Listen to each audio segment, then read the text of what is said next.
Konnichiwa, this is the Shogun's team. This is a historical background and unboxing of the board game Zhanguo, the First Empire, and I apologize for my poor Mandarin pronunciation. I'm not on the level of John Cena and Bing Chilling. Hopefully I don't have to apologize for saying anything about Taiwan. So this is a game, First Empire, Zhanguo. It is from Sorry We Are French. It is for ages 14 plus. That's because there's a lot of bits and pieces here. 60 to 120 minutes, 1 to 4 players. Box art is pretty cool. I'm assuming that is Ying Zhang, better known as Qin Shi Huangdi, the first emperor. Got some cool art here. Cool picture inside the box. Picked this up off Amazon. Again, Zhanguo, the First Empire, dealing with the unification of the China under the Qin, that's Q-I-N, not to be mixed up with the Qing, Q-I-N-G, which is basically the Manchurians, and the unification of China under the Qin dynasty, Shi Huangdi, which is only in power for a short period of time. They're going to be replaced by one of the China's most powerful dynasties, that's the Han. So we got our rule book here. And the rule book has some of the historical background, which I'm going to go into in a little more detail here.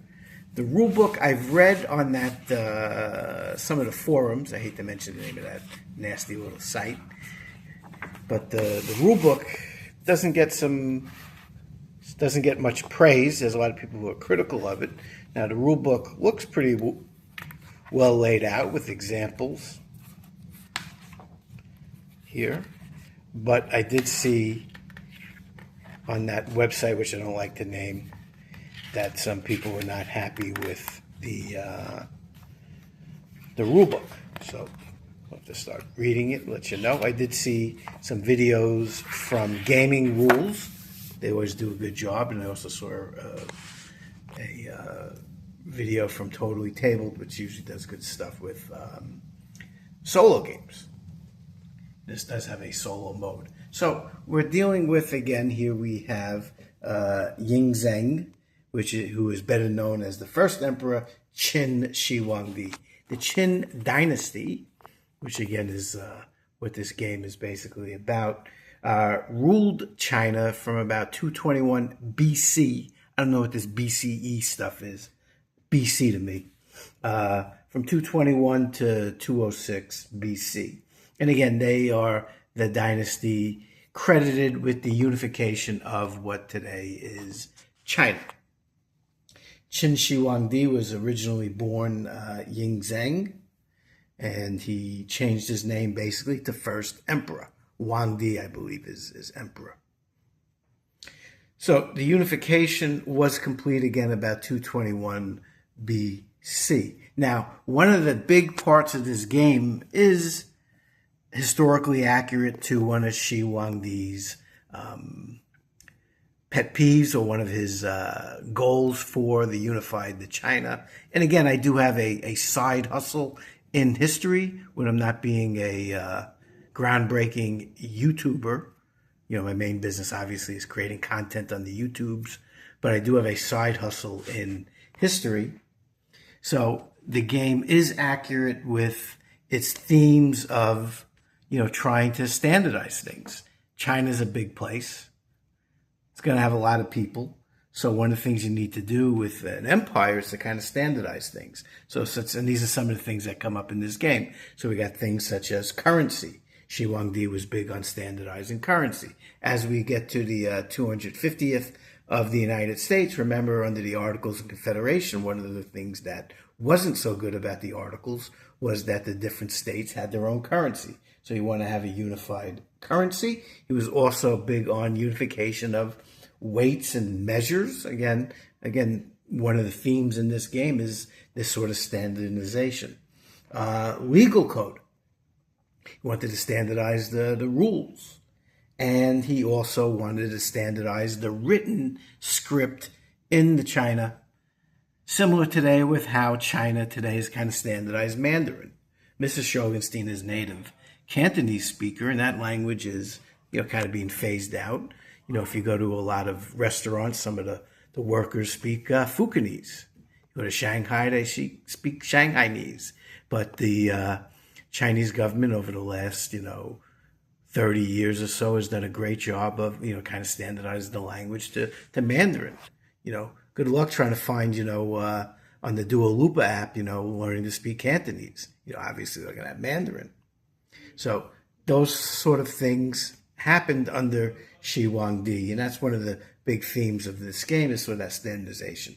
So he was into the currency, the weights, the legal code, the written language.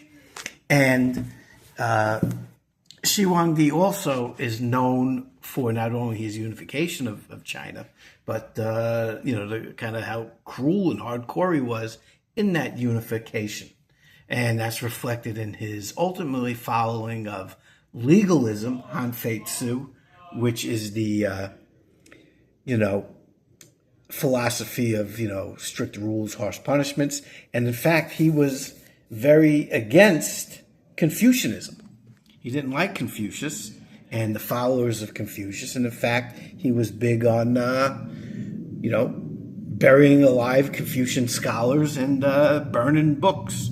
So again, it's interesting in board gaming how there's all these themes that are quote unquote problematic. They get mad at you if you play a pirate game. They get mad at you if you have a game that's some sort of imperialism. They get mad at you if you get too into a war game. But it's okay to have lots of games. There's, a lot of games dealing with, unification of China and, the Great Wall and the Terracotta Warriors. These were all things that are part of the Qin dynasty. And he was a pretty cruel ruler, especially towards the Confucians. Burned books, killed Confucian scholars. He was responsible for the early version of the Great Wall. Obviously, the Great Wall that we're used to seeing was built during the Ming dynasty. But the early Great Wall was done under the Qin. And think how many, ordinary Chinese people were killed in the forced labor of building the Great Wall of China. But again, you have all these games and board games that deal with terracotta warriors and, the Great Wall. That's okay. Viking raids are okay.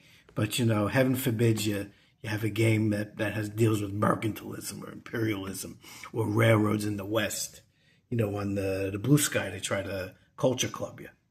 So Shi Huangdi, responsible for the building the early Great Wall, and that's going to be one of the mechanisms that you can do in this game is you're going to build sections of the Great Wall. He's also responsible for his tomb. At the end of his life, he got into Taoism, and he was looking for to live eternally, and he built this tomb, which they have found near Xi'an in China, protected by all this mercury they can't get to. But while they left that alone, they did find accidentally, these farmers found the terracotta soldiers that were guarding the tomb. So those great terracotta warriors were created under Qin Shi Huangdi. Shortly after he died, the dynasty will fall. And again, in Chinese history, there's the mandate of heaven. A new dynasty comes in. They do all these things. The people like them. But over time, they become corrupt. There are natural disasters. There are wars. And then they lose the mandate of heaven, and a new dynasty comes in. Well, in the case of the Qin, there was not a long fall like, say, the Qing or some of the other dynasties. The Qin, because of how cruel they were, did not last much past the death of Qin Shi Huangdi, and they will be replaced by a empire that's in power for a lot longer, and in many ways is, China, maybe, early China at some of the height of its power, that is the Han dynasty. So that's a little bit of the historic background of the game. And again, the game really does focus in on, you do have, pieces that are terracotta warriors. You do have sections of Great Wall you're going to build, and you are trying to do that standardization. Now, the box is pretty heavy. A lot of stuff in the box, so there's going to be a lot of stuff to punch out.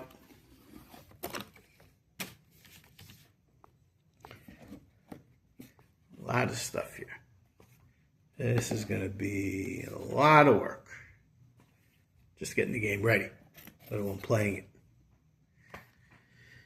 So we got what's in the box. Got a lot of stuff in the box. Lots of stuff. These, we got these. We got a board. Let's check out the colors. You know, the Shogun's theme is colorblind, so let's take a look at the colors. Okay, we got light. These are the colors I think they are. You might be looking at this and going, that's not what the color is. This looks like some sort of light blue. This looks like a yellow, which interestingly is like the color. This is like the color of the the emperors of China. So yellow isn't like in Europe. You know, purple was kind of the royal color. In China, it's yellow. Good contrast. Obviously, these colors are different. I'm not sure what this is. Kind of purple, maybe, but I can tell it apart. That's good. So it's contrasted, but I'm not really sure what color this is. And okay, we got these guys, and we got red. Putting everything. So these very easy to tell apart. Now these cubes. Yeah, everything is nice contrast. No color issues there. And then we have, oh boy, that's a lot of cards. That's a lot of cards. I think this might be for some of the solo. We got our baggies. There's a lot of stuff in here. So we got a board.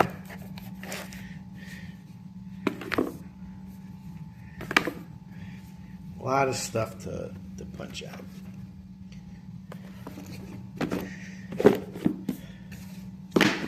All right, so we'll let you know what we think once we get this to the table. Again, like the theme.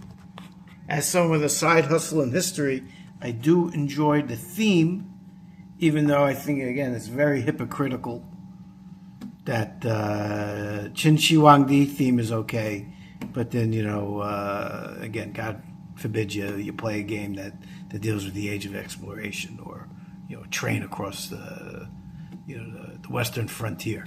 But Qin Shi Huangdi is okay. Anyway, the game looks interesting. It seems very thematic. We're going to keep learning these rules. We got a lot of stuff to punch out. We'll let you know what we think of the game. This is the Shogunstein, Zhanguo, the First Empire. Shogunstein out.